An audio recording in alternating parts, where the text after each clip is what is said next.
Hello, everyone, and welcome to your AstroloNEWS from the 18th of July, continuing forward to the 26th of July. So what can you expect emotionally? What is going to be stirred up within you? How much of that is affected by our celestial energy? And what can you do in order to stay balanced? That's what we're going to chat about. First, though, I want to say we made it through that wild supermoon. It was so intense. I am still receiving messages from people who are just spinning with energy left over from that massive supermoon. I really encourage all of you who are feeling a little bit off to take a peek at the AstroloNEWS for the last edition, because that is going to give you some important tips on how to really integrate and allow this moon to move through, because it was heavy and a lot of us experienced a lot of the emotion that was coming from it. So we're going to chat now about what you can do to stay balanced for this upcoming week. First, we're going to be kicking off this week on the 18th, and that is a very high spiritual day. Those of you know that I keep you up to date about anything celestial that's going on, anything that's numerologically within the energy field, anything that has to do with the algorithm of the energy field, anything that has to do with the earth energy. So this is kind of like your one-stop shop for anything that's going on energetically, not one thing specifically. That being said, we've got two major numerology days that are going to be coming up. One is on the 18th, and that is a powerful number 22 day. On a high spiritual day, you absolutely need to take the time out to connect into what that powerful 22 brings up within us. So that powerful 22 has everything to do with building. So it's going to be a great day to sit down with a journal and write your next steps. It's going to be a great day if you started struggling with something that came up with that supermoon energy, to write down, these are the emotions I felt. These are the things that I no longer want to experience in my life.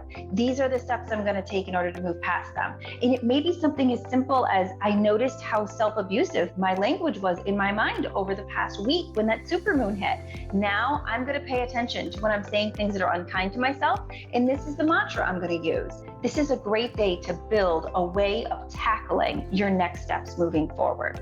Okay, as we continue on with this week, I want to take one quick moment to say, please hit like on this video and comment in the notes how you're feeling. Talking amongst our community is huge, and allowing us to really share with one another is so important for our personal growth, and so that we can expand and understand that we're not alone as we move through these phases step by step. Okay, that being said, we have a really cool conjunction going on with the moon. The moon is going to be in conjunction with Mars. There was a question that came last week, and it said, why do we follow the moon energy so much? And I think that's going to go perfectly in line with this conjunction that's going on, and why we're going to even talk about it. We follow the moon so much because the moon is our emotion. So symbolically, and from our ancients, they understood where the moon was in alignment was going to heavily affect the way human behavior and emotions were. So they knew it was not going to be the right time to have a discussion when the moon was anywhere near certain planets that would allow a flare-up of aggression. So because of that, we pay close attention to where the moon is, because you don't even know it. Many of you don't even understand, but a lot of times when you're triggered by things, it just has to do with the natural flow of energy around, and it's nothing to do with your life in specific. But we get lost and we take it personal, and then we get really, really, really lost. And that's how you get stuck. Coming up on July 21st, the moon and Mars are going to be in conjunction, which means they're going to be in cahoots. They're going to be chatting. They're going to be flowing together. What does it mean for us? Mars is angry. Mars is considered a malefic planet. It tears things down. Mars is the god of war. It's destructive.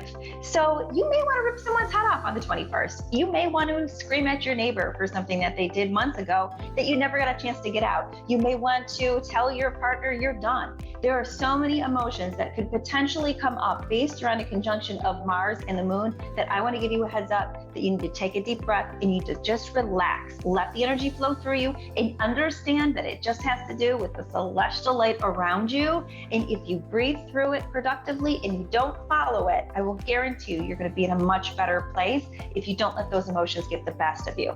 If you do find yourself stuck on a specific emotion, again, journaling, writing it down, and then ripping out those pages that are filled with those emotions that are being brought up by this conjunction and placing them somewhere to burn safely is a great way to release that energy. So instead of acting and kind of going crazy during these cycles, it's really great to be productive and healing during them. And journaling is one great way you can utilize that on the 21st. Okay, last but not least, we have another amazing numerological connection that's going to be coming forth for all of us to experience on the 23rd. So on the 23rd, it is actually a numerologically number 9 day. So a number 9 day is all about humanitarian work. It's all about giving back. It's all about what you can do to volunteer to help.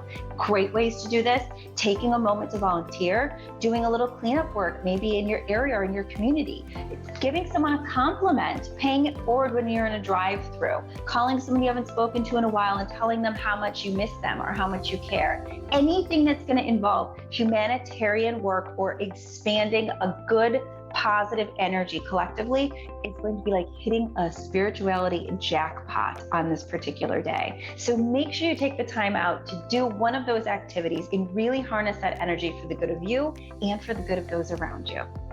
Thank you guys so much for watching the Astrology News for this coming week. My name is Jillian Grace. Don't forget to hit like, subscribe, and share this video, please, so we can expand our community. And most of all, I will see you next week.